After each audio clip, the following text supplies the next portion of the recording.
आसलगाव शेत शिवारात चोरीचे प्रमाण वाढले असून अज्ञात चोरट्यांनी बाजारे डीपी व करे डीपी वरील सुमारे अंदाजे 25 ते 30 गाडे तार चोरून नेले। या अगोदर सुद्धा अज्ञात चोरट्यांनी धानोरा शिवार, पिंपरी शिवार जवळपास 4 वेळा धाडसी चोऱ्या केल्या। वारंवार महावितरण कनिष्ठ अभियंता यांच्याकडून पोलिसात तक्रार दाखल करून सुद्धा चोरटे अद्यापही मोकाटच आहेत। यामुळे महावितरणाला लाखो रुपयाचा चुना या चोरट्यांकडून लावण्यात आला। तसेच शेतकऱ्यांचा सध्या रब्बी हंगाम चालू असून हरभरा, गहू, कांदा, मका, ज्वारीची परिसरात मोठ्या प्रमाणात लागवड झाली असून अगदी पीक पाण्यावर आली असता मध्येच चोरट्यांनी धुमाकूळ घातला असून शेतातील विद्युत तार चोरून नेल्याने संपूर्ण विद्युत पुरवठा खंडित झाला आहे व तसेच काही परिसरात रोहित्र सुद्धा जळून खाक झाले। वारंवार शेतकऱ्यांनी व महावितरणाने जोडणी केल्यावरही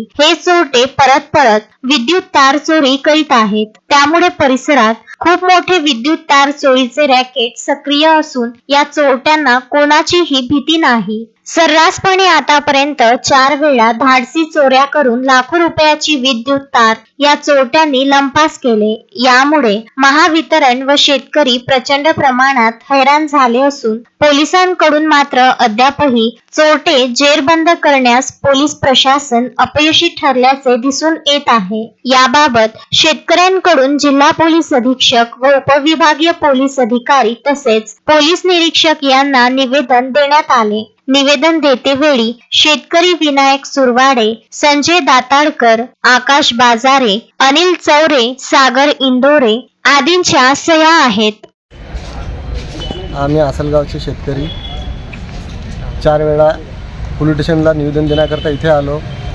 4 वेळा आमच्या शेतातून पोलवरून 20 पोलचे तार चोरी गेलेले आहेत। आता सध्या आमचे पिकं छोटे असून त्यांना पाण्याची फार आवश्यकता आहे।